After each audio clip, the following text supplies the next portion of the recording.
מה קורה אנשים? ברוכים הבאים לעוד סרטון. סטודנט מאשים את ישראל ב-9/11 ואז מתרסק בלייב עם צ'רלי קירק. אתם חייבים לראות את זה.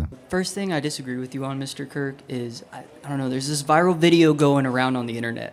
Some guy's talking to you about 9/11 and your rebuttal to that was, oh, well, they found their passports. Do you know who did the attacks? Like, do you believe Al-Qaeda did that? I did not say the passports for the record, but okay, the passports admittedly are the most suspicious part of the entire situation, but that doesn't necessarily mean the Israeli government planned the attack, right? So who do you attribute to Building 7 just like collapsing into its own footprint? It's a really good question. I don't know. And in fact, you're allowed to be the position of not knowing. That was always my position. So I actually am batting down ulterior theories and you could still not know. Is it bad to like consider perhaps the Israeli government was behind it? Okay, so let's build that out. I want to, so in your favor, you would say that there were 5 Israelis that were, by an eyewitness, that were dancing when they saw... Dancing Israelis. No, I mean, that's the thing, right? They were questioned by the FBI and then sent back to Israel. They were then did a television interview where one of them said something a little bit questionable, but not quite a smoking gun. We were sent there to document the event. I got it. I'm giving you your argument, right? The event. Yeah. But I need now the burden of proof is on you or your general position. Were there planes that were hijacked? And if yes, who was flying those planes? That's a false premise because aluminum airplanes cannot melt steel beams, Charlie. Yeah, I got that. But no, Al-Qaeda terrorists... Back up. Did the planes hit the towers? Sure. Okay, but so planes were hijacked at some point. For sure, yeah. So whether for show or whether theatrics or whether for the actual intent, I need to know, in the theory that it was the Israeli government, who did the hijacking?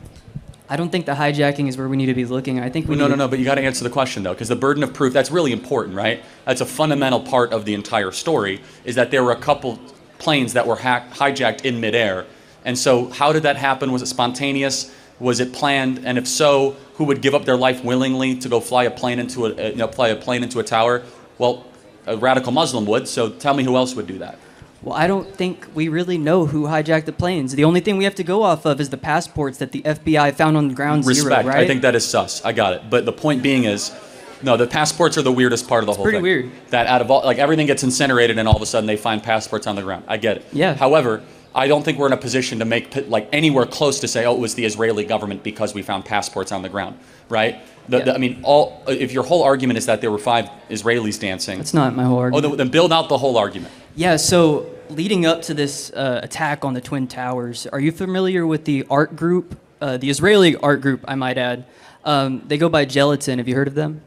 No, were they one of the people in the towers that weren't there that day, or? No, you're thinking of Larry Silverstein, who was on the record of saying, I had a compelling urge to own the buildings because he purchased the buildings very soon before the terror attacks. I'm referring to the Israeli art group. No, sorry, Charlie.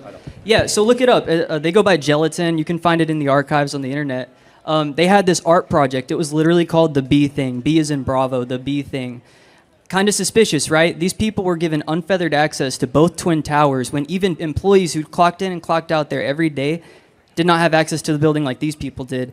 They had harnesses. There's pictures of them because this was their art project, right? So it's very well documented. You can see them moving giant boxes into the towers. And their whole stunt, the reason they did that was to hang a mannequin, supposedly, out of one of the windows. I don't think it lines up. I think they spent a lot more time in there. I don't know about that. Look into it. Look into it. Seriously. Again, I'm open-minded for every theory. I think it's. Can you agree? Maybe not. That it's really damaging to say. Therefore, it must be. And it was even more on top of it. The man in question in that video said it was the Jews. So not even that it was the Israeli government. I'm not saying that. No, I'm not. I'm just saying that's where my response was prompted. Like, come on. I hear you. Now, got it. But you got to deal with the hijackers. You got to deal with Flight 93, and you also got to deal with one other component. Osama bin Laden took credit for it, and he blamed America's love of Israel for the reason that 9/11 happened. So were we like working with bin Laden? Was it a CIA plant? Now we're getting like really deep, right? Well, yeah, it can go pretty deep, and that's why I'm asking, what is the theory? And so the theory is, right, bin Laden was definitely an asset. There's multiple videos of him dancing to Katy Perry. There's pictures of him playing Counter-Strike on his computer. That doesn't mean he's right? Not everyone who plays Counter-Strike is a CIA asset, okay? What kind of Al-Qaeda terrorist would do those kind of things? What kind of Al-Qaeda terrorist is westernized like that, you know? We know from his hard drive he was a real sick puppy. Definitely, no Yeah. doubt. No doubt about that, Charlie. So, but I would encourage you to look into gelatin and the B thing. I'll look into that. Because I think that's more important than the planes, because a plane didn't hit Building 7, but it still You collapsed. are correct, but we can agree planes did hit the two towers. Now, some people say there was only one plane or there weren't planes.